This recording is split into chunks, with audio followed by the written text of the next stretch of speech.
Judge Alex continues with a case of Richard Delacruz, who's suing his landlord, Jason Vale, for $5,000 for medical bills and pain and suffering resulting from a fist fight.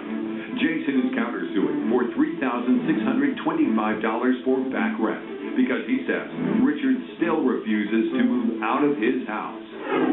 Did the police arrest anybody? Oh, you arrested him? I got arrested. You got arrested. Right here. Okay. Can I say something? Yes, ma'am. Come on up, Ms. Vale. Okay. You weren't there. No, but I was there 2 minutes later. Because I and at this point, Jason called me and said, come over, I had a fight. Both of them called you? And then a second I hung up, Richard called me and said, Barbara, come over here right now. I just had a big fight with Jason. I don't know what he's doing. Obviously, up to that point, obviously you had a good relationship with him. I had no problem. You get this call, and what happens? You go over. I run right over there, and Richard was standing out on the sidewalk. He was bleeding, and he said to me, I don't know what's wrong with your son.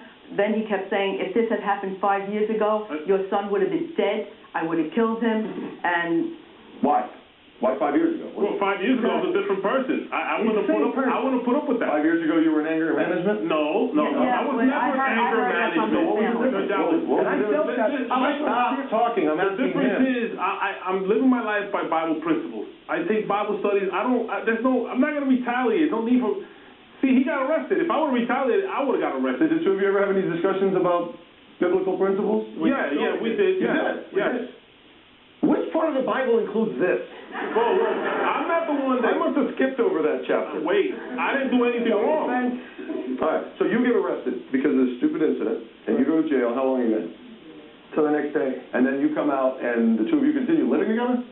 Yeah. He's still in, that's when his game plan went into full effect. So you guys are suing for $2,250 for 3 months of rent. Right. And for your pain and suffering. Right. Okay. Which I have to deal with him in the house every day, taking up my house, not paying rent, and being in my house. That's your pain and suffering? That's part of it, plus being in the prison that night with this side losing out, that was complete torture. So let's talk about the rent. What's going on with the rent? Well, I'm not looking to pay them any rent due to the traumatized. You know, it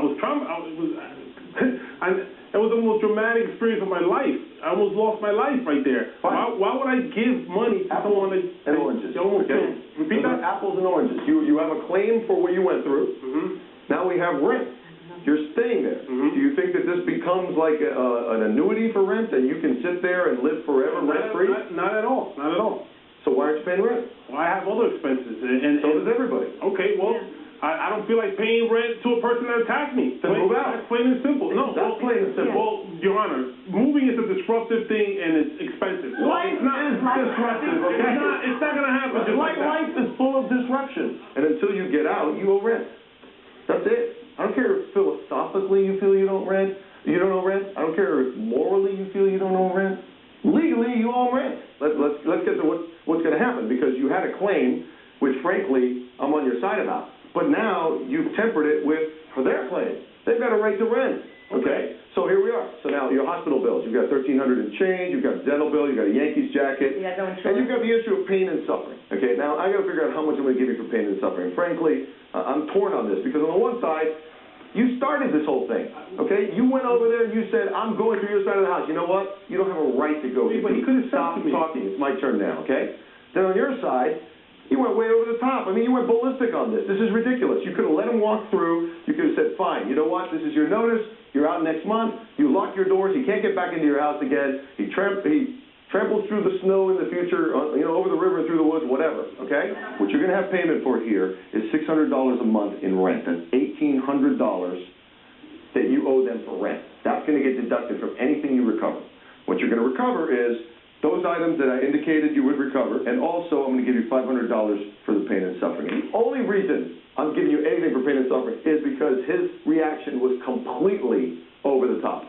So it's a total of $2,352, from which I have to subtract $1,800. That leaves a balance, a judgment for you of $552. And that's it.